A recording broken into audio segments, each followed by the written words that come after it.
Medina അപകടത്തിൽ ഹൈദരാബാദ് സ്വദേശി സെയ്ദ് റാഷിദിന് തന്റെ കുടുംബത്തിലെ 18 അംഗങ്ങളെയാണ് നഷ്ടപ്പെട്ടത്.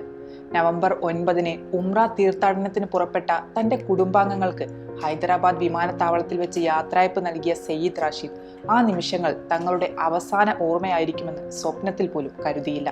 വിദ്യാനഗറിലെ CPM മാർക്സ് ഭവന് സമീപം താമസിക്കുന്ന വിരമിച്ച റെയിൽവേ ജീവനക്കാരനാണ് റാഷിദ്. മരിച്ചവരിൽ പിതാവായ ഷെയ്ഖ് നസീറുദ്ദീൻ, മാതാവ് അക്തർ ബീഗം, സഹോദരൻ, സഹോദര ഭാര്യ, അവരുടെ 3 മക്കൾ, അമേരിക്കയിൽ താമസിക്കുന്ന സിറാജുദ്ദീൻ, അദ്ദേഹത്തിന്റെ ഭാര്യ, അവരുടെ 3 മക്കൾ എന്നിവരെല്ലാം ഉൾപ്പെടുന്നു. അപകടത്തിൽപ്പെട്ട 45 പേരിൽ 17 പുരുഷന്മാരും 18 സ്ത്രീകളും 10 കുട്ടികളും ഉണ്ടായിരുന്നു. മരിച്ചവരിൽ അധിക പേരും ആസിഫ് നഗർ, ചിറ, മെഹദി പട്ടണം, ചോളി ചൌക്കി എന്നിവിടങ്ങളിലെ താമസക്കാരാണ്. അപകടത്തിൽ രക്ഷപ്പെട്ട 24-കാരനായ അബ്ദുൽ ഷുഐബ് മുഹമ്മദ് ആസിഫ് നഗർ സ്വദേശിയാണ്. മദീനയിലെ ജർമ്മൻ ആശുപത്രിയിൽ തീവ്രപരിചരണ വിഭാഗത്തിൽ ചികിത്സയിലാണ് അദ്ദേഹം. ദുരിതം ഒരു നാടിനെയാകെ ദുഃഖത്തിലാഴ്ത്തുകയും ജീവിതം എത്ര പെട്ടെന്ന് മാറി മറയുമെന്നതിന്റെ വേദനിപ്പിക്കുന്ന ഓർമ്മപ്പെടുത്തലാവുകയും ചെയ്തു.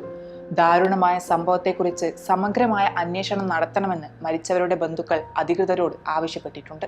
വിജയ് ഫുഡ്സ്, പേര് മാറാത്ത പെരുമ മാറാത്ത പാരമ്പര്യം.